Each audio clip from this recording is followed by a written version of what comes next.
What? Yeah, dude, I know. I don't know how many different ways I can fucking say it, man. Dilithium crystals aren't a real thing. Okay? Hey, jeez. What? Wait. What do you mean? What do you mean? Where's the professor? I don't know. I thought she was with you. What coffin? Yeah, hold it, hang on. Jesus. Hold up. Can't see anything. Wait a minute. Fucking Professor! Hey, Chunkers, hold on. Jeez. Professor! Oh. Oh, just another one of Professor's funny jokes. Thanks a lot. It's kind of worrisome there, Professor. Say hello to the audience. Okay, no more coffin jokes, okay?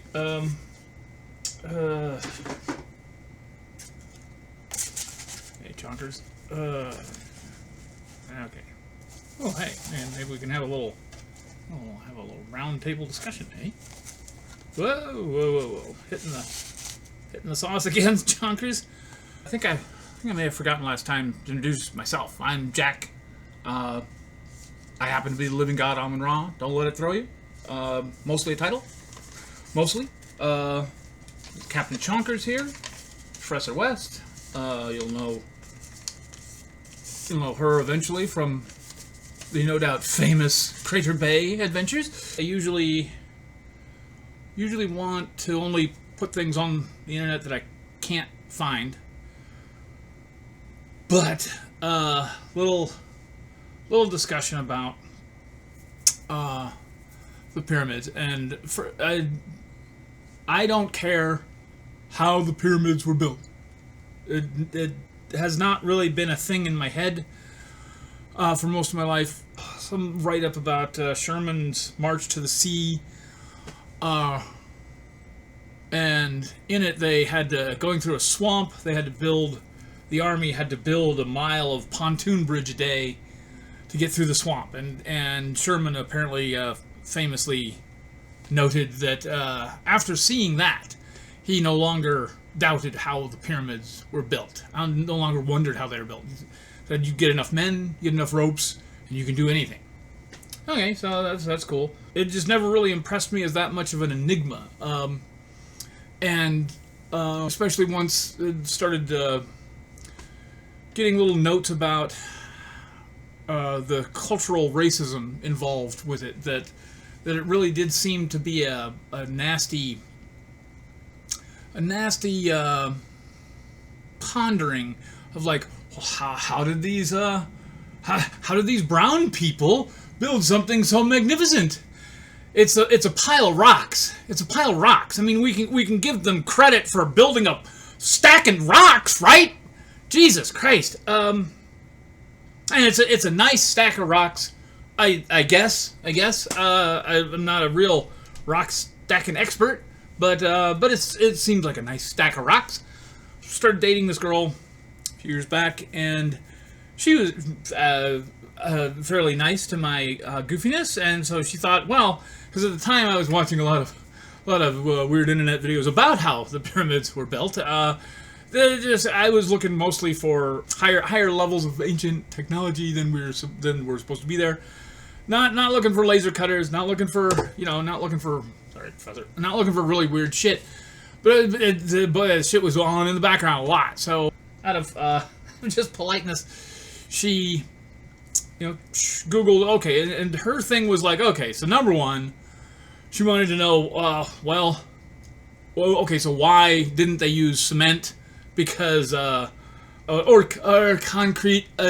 Listen, I know the difference between cement and concrete because I've spent way too much time looking it up. If you know it, it doesn't, nobody else cares. Nobody else cares. You hear that?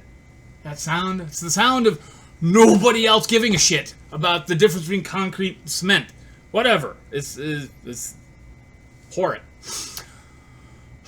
so she wanted to know, okay, so why didn't they do it? Did they not have it? And she immediately found out, no, they had like forms of concrete and cement, and then she immediately found something that I should have found, but again, I wasn't that concerned about it. But for my entire life, there has been a guy, Joseph Davidovitz. As long as I've been alive, he's been looking into and analyzing. Well, listen, are these because it seems like it'd take a lot less time to just kind of pour the blocks in place, and holy shit! So it has tormented me for several years now.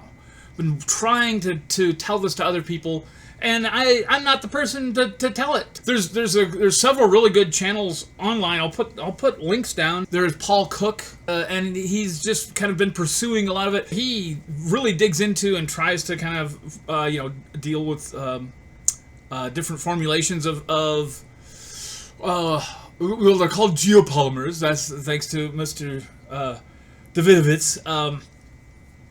Geopolymers are essentially sort of a fancified cemented concrete, and man, you can the chemistry of them. You can just pulverize granite, andesite, limestone certainly, and with a couple other things, they can recrystal or reagglomerate, as Davidovitz says. Anyway, Paul Cook's a good channel, and another really good channel is Mike Haduck. Oh my God! All this talk about the seams are so precise. Oh, you can't fit a piece of paper between any goddamn seams in masonry. I don't care if you're using mortar or not. You ever seen a brick wall where you can fit paper between the damn bricks? That's stupid. But the ones that they really that the ancient technology crowd likes to talk about, and well, they don't like to show pictures of them very often, because when you see pictures of them, you can see what has happened. You can see, because the seams are amazing. They're very precise. Boy, they go like just follow the side of the block as if you put some wooden forms around the side of a block, and then you just poured in the goddamn mix. Yeah, the seams are really good. They're really good.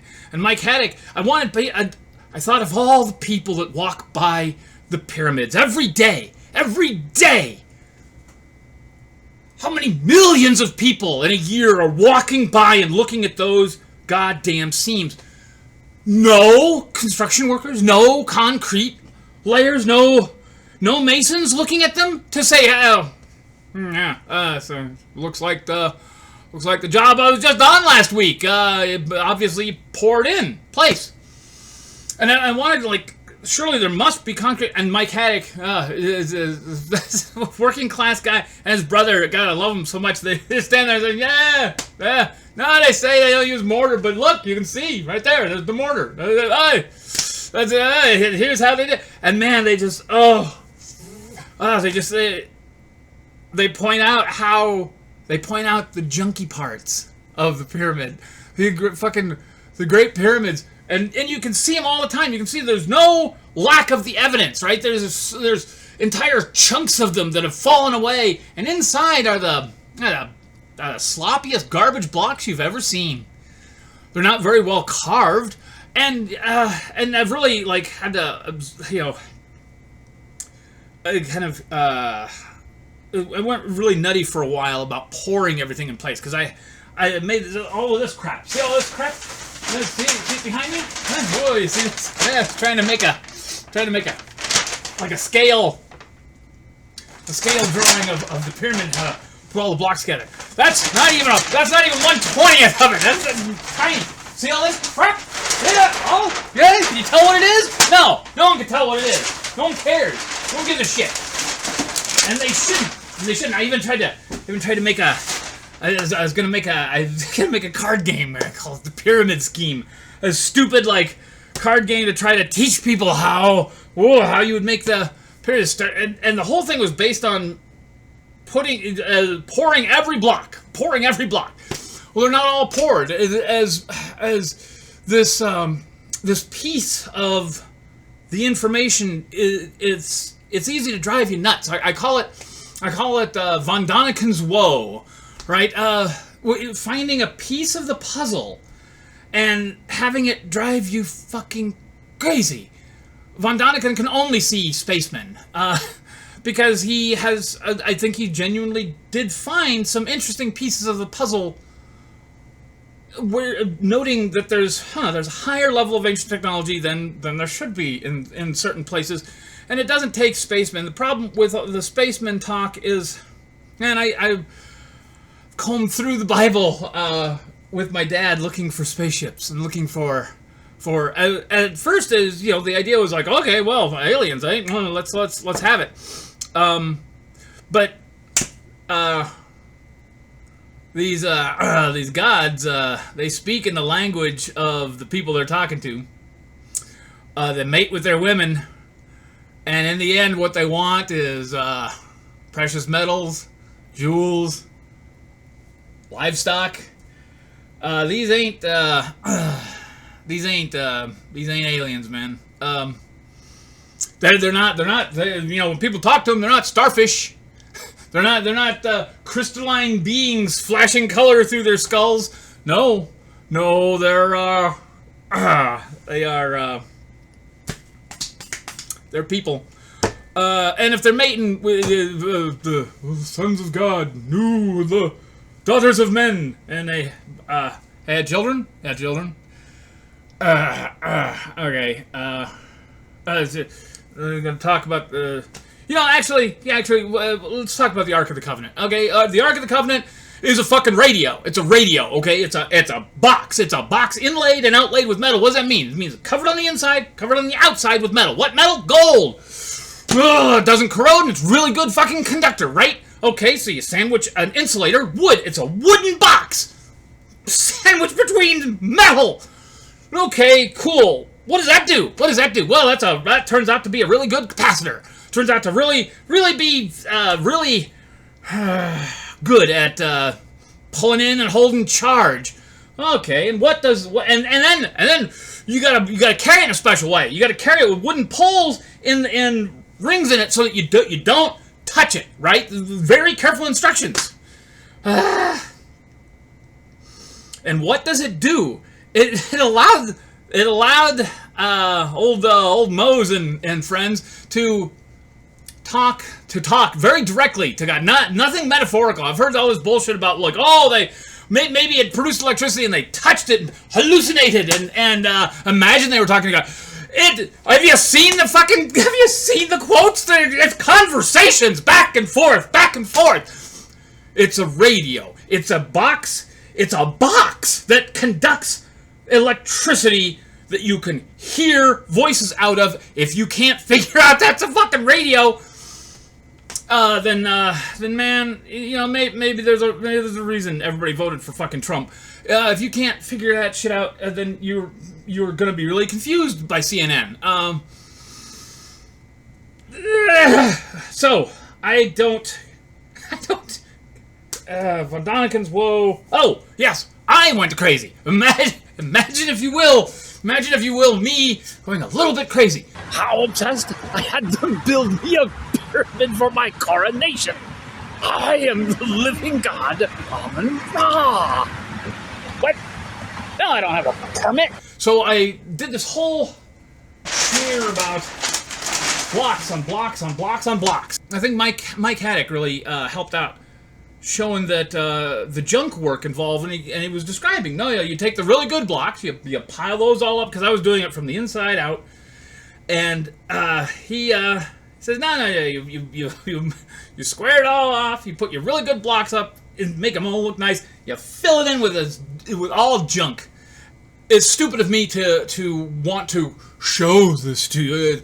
That's arrogant and full of hubris of me. I don't have enough knowledge. So I've brought Joseph Davidovich himself. Come on down, Joseph. No, of course Joseph Davidovich isn't here. You know what? I mean, what would I say Joseph is. I'll call him up. I'll call him up. He'll pick up. I know he'll pick up. And what? He's over in France. So hello, who is this? Joseph. I just wanted. Thank God I got you. I figured you'd be busy. I just wanted to let you know that I think you're right. I think you're right. You got it. The whole bit, the geopolymer bit, pyramids poured in place, man. Yeah. Oui. How do you say no shit? Who is this?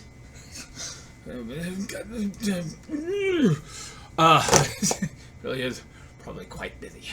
Pardon me, Professor. So, I was going to show everybody. Oh, yes. See, I'm going to show you that all of this pyramid nonsense. It's like a house of cards. In that it's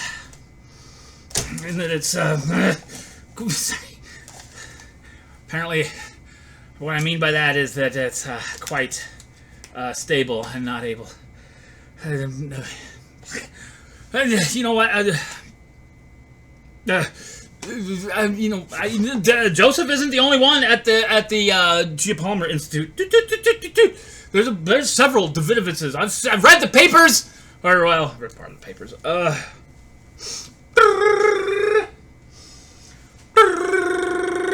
See, again, I'm kind of busy.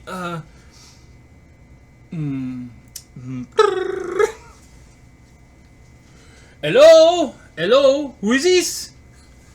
Oh, oui, exactement. Geopolymer Institute. Oui.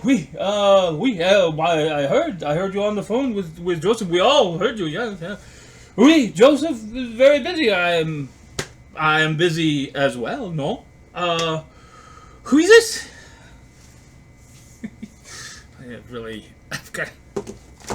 I'm gonna wonder how I got their number.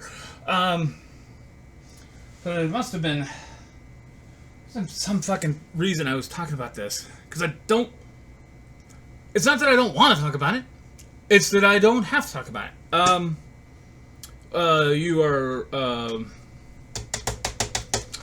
couple of Google searches away from more information, more quality information than I'll be able to give you. Although, I've been trying to make geopolymers with people's recipes, and everybody's pretty cagey about their fucking geopolymer recipes online. They lie a lot. Everybody's trying to corner the cement market of the world. Good Lord. So wait a minute. There's a better reason than talking about the pyramids. I had some. Ooh, yeah. The Fermi paradox. Oh, I'm sure I'm sure you didn't think aliens were too far behind. So the Fermi paradox is badly stated usually, I think. I got a friend named Robert who dabbles in trying to figure out ways of detecting signals. SETI stuff, right? His contention is that it's not that the signals aren't there, because the signals are like the television and Wi-Fi signals, the radio signals right now. They are going through you and through everything. And without the proper receiver, you would never know they were there. It'd just be a quiet day wondering, so if there's a technological empire around, how come we can't detect it? Yeah, you get a radio and you find out really fucking quick that they're talking all the time. We have not made the correct radio. And so there's a number of ways to start looking at this that kind of get a little bit spooky. So a couple of like alien encounter sort of scenarios I've tried to like toy with and try to tell people. So there's a couple things. Okay, so animals and plants, the two big kingdoms on this planet, right? Disregarding protozoa and archaea for right now, is the big ones that you'd kind of notice. You know, you plopped on a planet. Hey, what are you gonna notice? You're gonna notice the rumble, bouncy little animals and the wavy little plants. The two of those things, I don't think, have very much understanding that the other is even there. I think that animals are perceiving plants as terrain. You know, you can eat them. If you're really clever, you can bunch them together and sleep on them. You can climb them. You can make homes in them. Do they think that they are entities coexisting with them? I don't think that they think that way. In the same way, plants, it's taken the space age for us to understand that plants are able to perceive quite a bit. So what are they perceiving animals as? They must be perceiving animals as like weather phenomena, right? Sitting there as a dandelion and something goes by, right? Something goes by like a tornado. But they aren't looking at it. They aren't hearing things directly but they're sensing it, because now you got, I think, broken branches that slowly have to grow back into place. So the two largest kingdoms on the planet that coexist, not just coexist, their existence is dependent on, they're intermeshed. We are making the environment, the biosphere around us together. The other one cannot live without the other. And we barely understand that there's two kingdoms. Again, ignore the bacteria and the protozoa and the archaea. For right now, just stop it. Let's say you put yourself in the shoes, metaphorically, of the aliens, right? So why aren't the aliens visiting us? Why aren't they doing that? Okay, so you sitting where you are. So this would make more sense maybe 50 or more years ago. I think there were uncontacted tribes. I don't think there's supposed to be no real actual uncontacted peoples on the Earth anymore. But there were, just fairly recently. I think between the advent of powered flight and now, I think somewhere in there, there were uncontacted peoples that could, at night, let's say you're in a jungle tribe, and at night, your lights going overhead, and even in the day, you can see them, little contrails. Is that a craft of some kind? Is that are there people somewhere distantly, somewhere so distant we can't imagine them?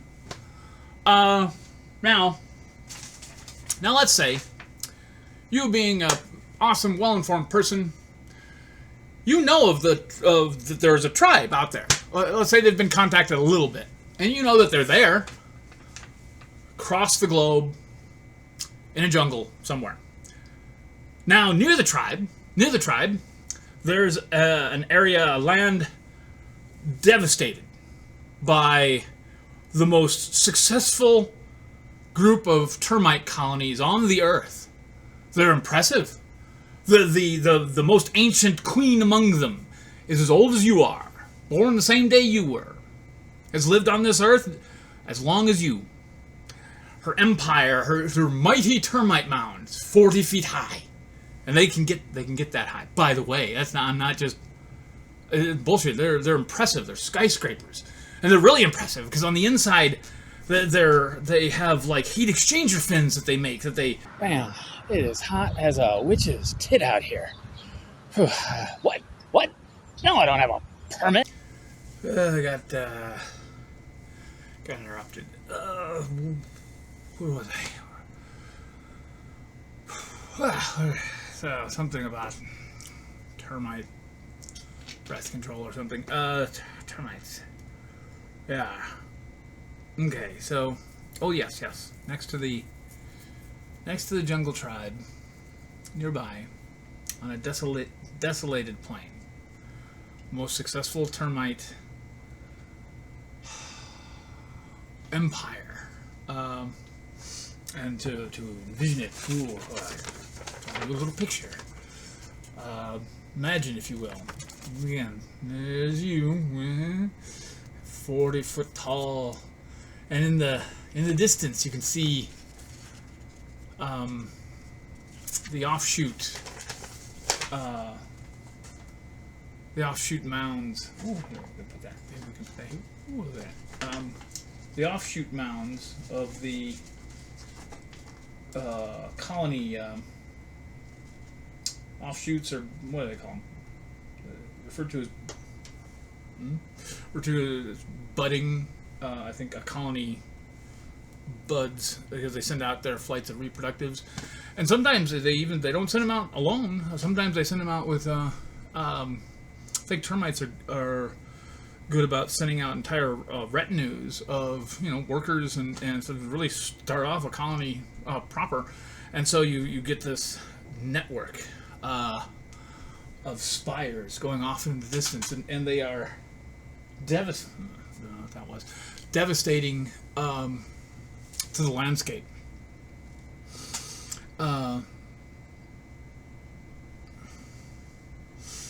So let's say, like I say, you, being a good-natured soul, well, they're there. The termite empire is there, and the jungle tribe is there. So you're never gonna stay up there. So what do you even want to do or care to do? What could you do? Well, like I say, metaphorically, you're an alien from a distant, much more powerful empire. Let's say you put together an expedition to go check them out, right? What would you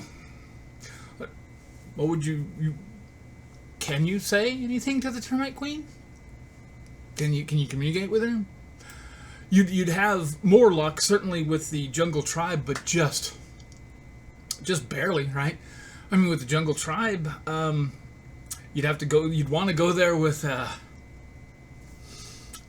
guide who knew his shit, right? And could knew their shit.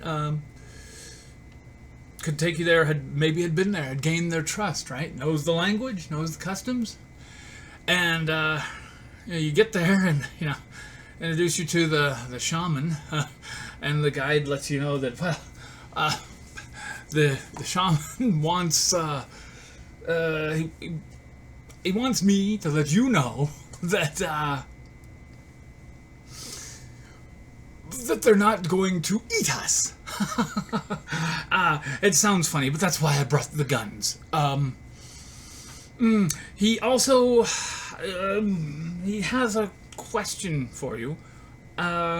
He wants to know what river brought us here, and I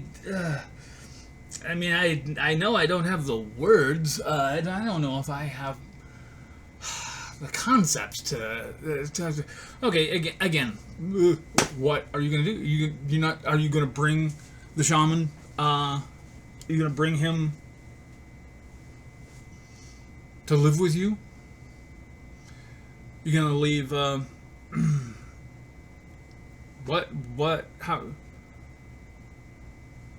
how does he email you from then on? What you gonna leave trinkets?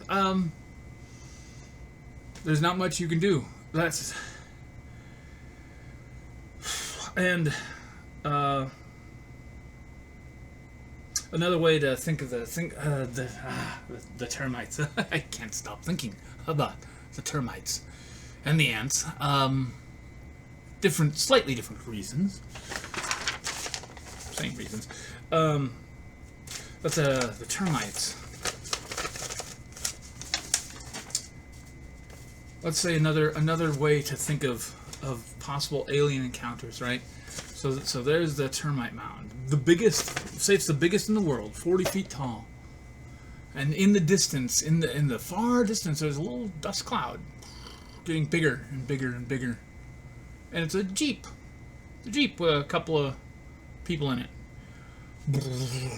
Tumbling and bumping over the, again, dry, desolate landscape. All the resources being sucked into those termite mounds. Their little tunnels reaching further and further afield for resources. And the little Jeep comes rumbling and bumping out, and man, it comes to a stop right next to this gigantic termite mound. And the two people inside, they're scanning the distance, binoculars. Oh boy, looking, consult their little equipment, look at their GPS, make some notes on their map. Twiddle around, trying to pick up a signal. Both take a swig from their canteens. Agree. There ain't nothing here. There's nothing. There's nobody out here, man. And start up and off into the far distance they go and disappear. The whole time, they were stopped next to the termite mound, and two little termites out on a little ledge, looking at them. That's you.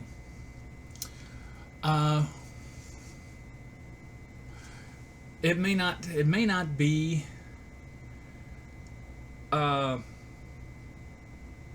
within either frame of reference's ability to cross these gaps. The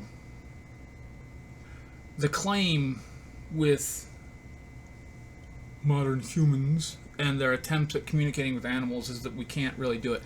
I have some reasons to question this. So many of the efforts to communicate with animals, I swear, you read through them, watch their documentaries, and I just I start to get angry. Are you working with a linguist? Have you hired a linguist? Where's the budget going to? Are you even approaching what they're doing as language? It gets so maddening. I've seen videos of great apes in large cement cages, bars.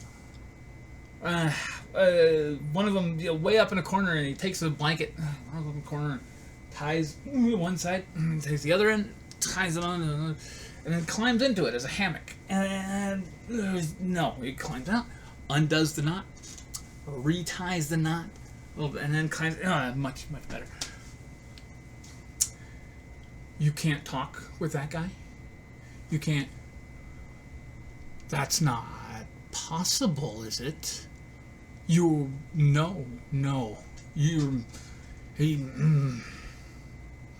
The attempts at communicating with the cetaceans, right? The dolphins and the whales. They're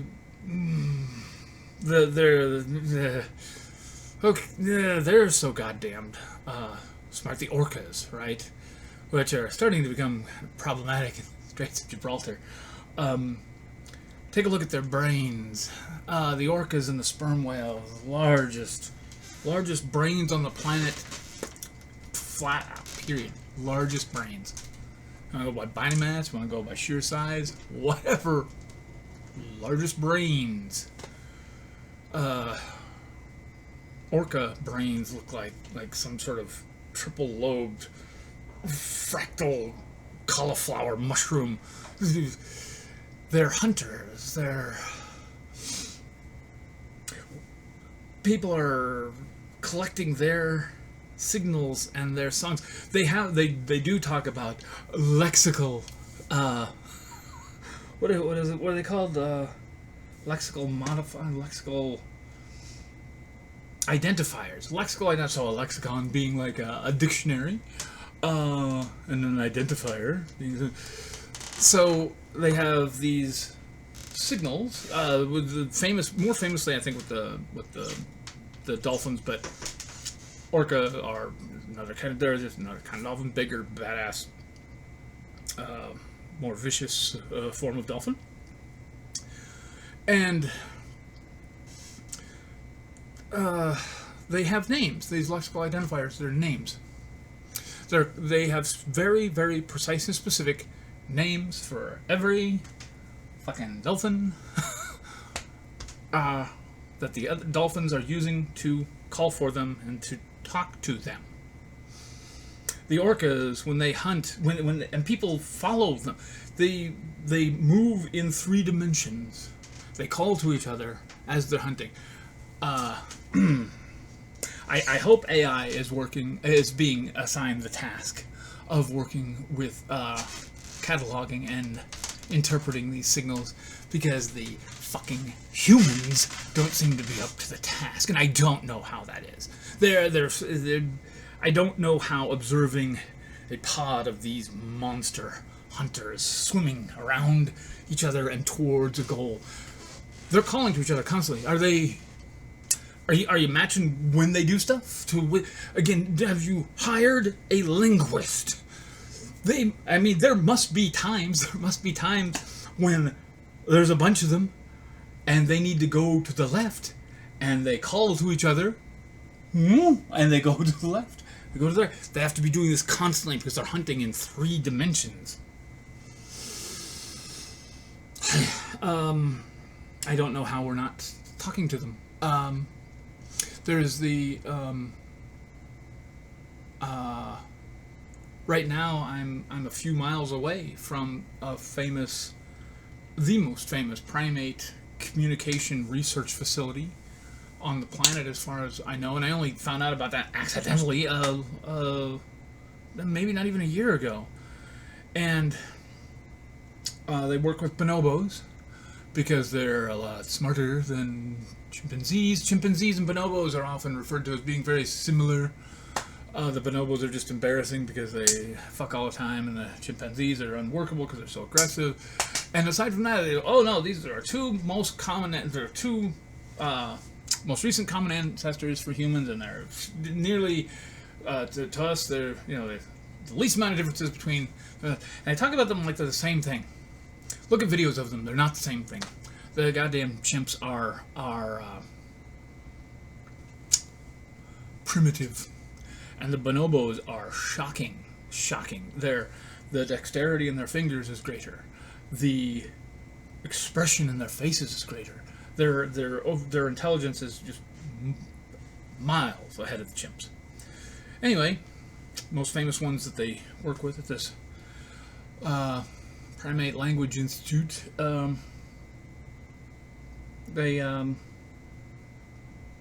They've got, I think you can buy it as a t-shirt or a poster, like over 120 symbols that they have been working with. I think it's Kenzie is the big famous one.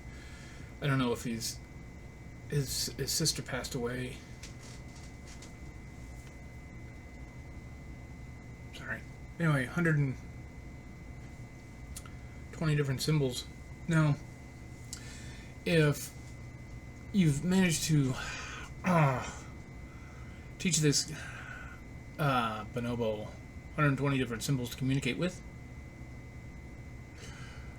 were you ever going to start teaching him the alphabet?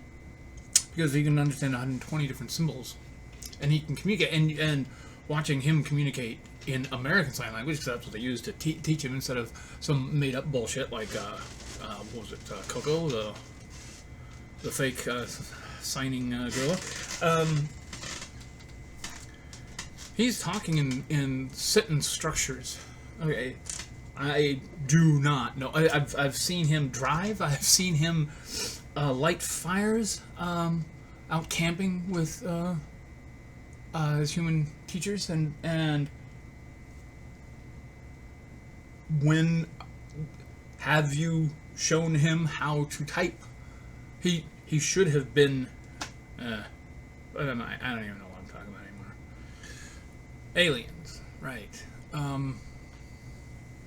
So all this new UFO talk. And it doesn't sound very new to me. It's really the same stories. The idea is now No, no, don't you understand? Aren't you excited, Jack? The Pentagon is taking it seriously now. Did you think that the Pentagon wasn't taking serious reports of anomalous aerial phenomenon? You're not. That's not possible, is it? The largest militarist empire the world has ever known. The most successful. The most terrifyingly dominant. And you think that they told their pilots, the elite, the best trained, the smartest, the most highly trained in observation, the vanguard defenders of the empire. You think that they were discouraged, ever, from reporting weird shit that they saw in the air? Anything, if let's say, you're in an ongoing, constant technological arms race with all adversaries, anything new that they throw at you is by definition going to be anomalous. It's going to be strange. It's not going to look like what you have ever seen before. So I don't care if what the pilot saw was what looked like a flying saucer towing a giant flowing banner that said, "Hi, I'm an alien." That pilot's superior officers, well, what would they say to such a report? You know what they should say, of course. Thank you. Thank you very much. It must be hard to admit that what you saw was a flying saucer towing a giant banner that said, "Hi, I'm an alien." But thank you so much. Because it's needed information. We need to know what it is that you're seeing out there. Ugh. The idea that pilots, commercial and military pilots, were disincentivized. Oh, their careers were threatened if they ever peeped that they saw something weird. Bullshit. Bullshit. No. No. Don't open your mouth about new technology that we're testing. I get that. I need to keep your mouth shut about, weird shit until we can figure out what it is. I understand that. Don't bring it up. Don't file a report. That's not how you get an empire. How the fuck you get an empire if you're not, no, this is bullshit. And it's always, and by the way, God, so we've still got no evidence. And we only got ex-military talking to us about this shit. It's always ex-military. They're not. Their paycheck ain't in danger of drying up. In fact, they always hit the UFO circuit after their paychecks from the military have stopped. So, I need a little bit more. I do like the Tic Tac story. It's neat. At least it has a little bit of footage from the same day, not the actual event that is discussed. I've listened to David Fravor talk about it. I've hung off every syllable that he has to say about it. And I love the story. Four pilots, two jets, 2 people in each one, looking at this thing for 5 fucking minutes on the clearest day possible. Wow. And I've even got have it here somewhere. Printed out the damned report itself. I've gone over. It's got a couple of little nifty things that I haven't heard in media. Just little notes like, I mean, somebody saw the area of disturbed water before he got there, and they just saw a little disturbed. Oh, that's weird. And then when the 2 jets get there, well, they see that, but they see the little tic tac bobbing around, or just above it. The tic tac, fascinating. I like the idea. I tend to agree with the corridor crew that a sphere going in a straight line is a balloon until proven otherwise. Hard to. Anyway, I'm not impressed. Not excited. I've been wanting to be excited about it, and I just can't. This talk of recovery. Oh, yes. Non-human intelligence. This amazingly suspicious and precise term that they keep using for the Grouch guy, the whistleblower. He keeps using this very precise term, non-human. And people ask him, so you mean extraterrestrials? And you can see non-human. Non-human. He doesn't even say. Otherworldly. Non-human intelligence. So what? Dogs? Whales? Non-human. What are we talking about here? Have the AI been loose for a lot longer than anybody's been telling us? I mean, non-human. So. And no, I think I've only heard mentioned like once the term ultra-terrestrial and all of this. I keep throwing it out. Ultra non-human intelligence. They're not saying extraterrestrial, so ultra-terrestrial. So again, the termite mound or the jungle tribe. Maybe that's us. Wondering where, if there was an overarching empire out here. Don't you think they'd talk to the termite queen? Don't you think they'd talk to the shaman? No, I think we might not understand the things going on around us. Maybe we're not in some sort of alien zoo. Maybe we're just like the Everglades or something. Not, I guess that's a protected zone. I don't know. Something. I don't know. Maybe we're just in some fallow field, lost in the interior of the empire, and we just have no clue what this planet is, where we are, who's around us. Non-human intelligence. What does that mean? Non-human intelligence. They don't say extra. Even if it was an extraterrestrial robot, you think they would say that? They say otherworldly. They don't have to say. They don't even. I don't even think that they necessarily say biological entities.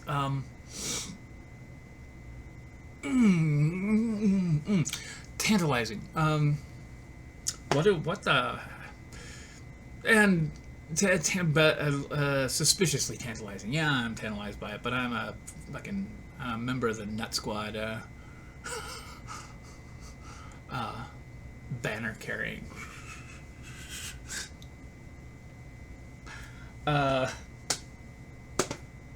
They got nothing.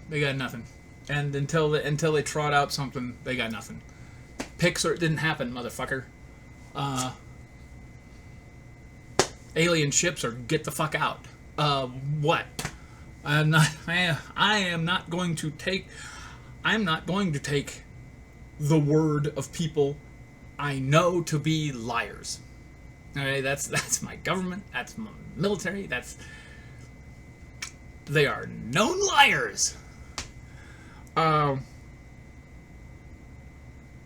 afraid I'm gonna have to man, I want to say talk to the non-human intelligence, but man, that might be a scary proposition. I'm up for it. I'm a self-designated representative of not humans. I'm not representing humans because man, have you seen the documentary Blackfish? Oh, ooh, I didn't sign off on that shit. I don't agree. Please, I'm not with them. Not with.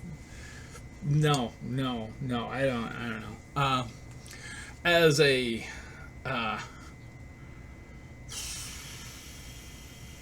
assume the Galactic Senate make it as embarrassing as possible, trod me out in front of everybody, announce, next up to speak, a talking monkey from... a talking monkey in a diaper from a planet that he calls dirt. No, I'm sorry. Earth. Because that's different. Yeah, they're just gonna rub it in. Anyway. So, to any non-human intelligences, to any human intelligences, to artificials, to organics,